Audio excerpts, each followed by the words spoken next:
Nous avons eu hier une intervention de Béatrice Croza lors de notre colloque des 16 et 17 janvier qui nous proposait ce qu'elle appelait une dominante en astrologie mondiale, c'est-à-dire le brosser le climat d'une époque, d'une période, au regard des planètes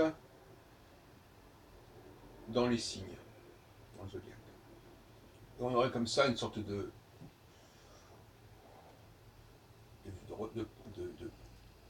paysage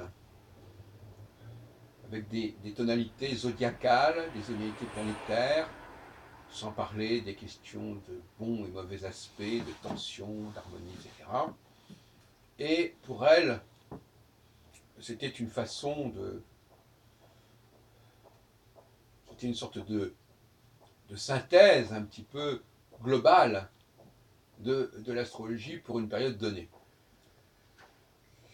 Alors, je voudrais qu'on étudie un tout petit peu, pendant quelques minutes, cette proposition, qui correspond d'ailleurs assez bien à ce que beaucoup d'astrologues ont en tête actuellement. Alors, je ne reviendrai pas sur les différentes formes d'astrologie mondiale qui se sont succédées depuis la Seconde Guerre mondiale. Et on se contentera d'examiner cette proposition formulée donc en ce début d'année 2016. Alors, moi je suis très sceptique sur cette façon de présenter les choses, parce qu'elle est beaucoup trop compliquée. C'est une sorte de kaléidoscope. Beaucoup d'astrologues, d'ailleurs, je l'ai lu encore chez Denis Zuat l'autre jour, dans un de ses livres, nous disent que c'est très compliqué l'astrologie et qu'il faut... Voilà, donc c'est presque un art de la complexité, l'astrologie. Pour moi, l'astrologie est un art de la simplicité, donc on ne va pas tout à fait sur la même longueur d'onde. Mais cette simplicité, elle n'a pas à être apportée par l'astrologue, elle doit être déjà dans le modèle. C'est ça le problème. Les femmes ont tendance à vouloir gérer ce qui existe de manière chaotique, ce qui est plus ou moins chaotique, et de lui donner de l'ordre. Et les hommes ont tendance à plutôt proposer de l'ordre et qu'ensuite cet ordre il se complexifie. Donc ce sont deux démarches complètement complémentaires. Alors, cette bouillabaisse zodiacalo-planétaire, elle prend des formes extrêmement diverses, évidemment, d'une année sur l'autre, ce qui permet d'ailleurs, entre parenthèses, à ces astrologues de nous raconter un peu quel sera le climat d'une année et puis d'une autre année, un peu de ceci, un peu de cela, et au fond, leur préoccupation n'est pas du tout la récurrence. La récurrence, c'est quelque chose de très très très subsidiaire. Quand est-ce qu'on aura la même configuration, ou quand est-ce qu'on a eu la même configuration, avec les mêmes planètes dans les mêmes signes, alors là, c'est même pas la peine d'y penser. Et bon, de toute façon, généralement, il faudrait remonter des siècles en arrière, et je ne crois pas que ce soit très intéressant, même pour ceux qui se prétendent des historiens de la longue durée.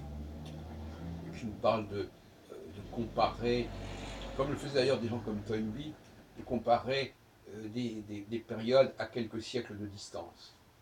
Lui, je crois qu'il comparait la période romaine avec la période avec le XXe siècle. Je ne sais plus très bien, enfin, en tout cas, c'est dans ces eaux-là, dans ces goûts-là. Non, il s'agit, pour rester un peu plus proche du modèle d'Albumazar et des grandes conjonctions, pas forcément exactement cela. Il s'agit au contraire de montrer que les choses se répètent et qu'elles reviennent. Alors pour cela, évidemment, il y a une espèce de contradiction. Parce qu'il y a un projet qui est simple, mais l'astrologue, il dispose d'outils complexes.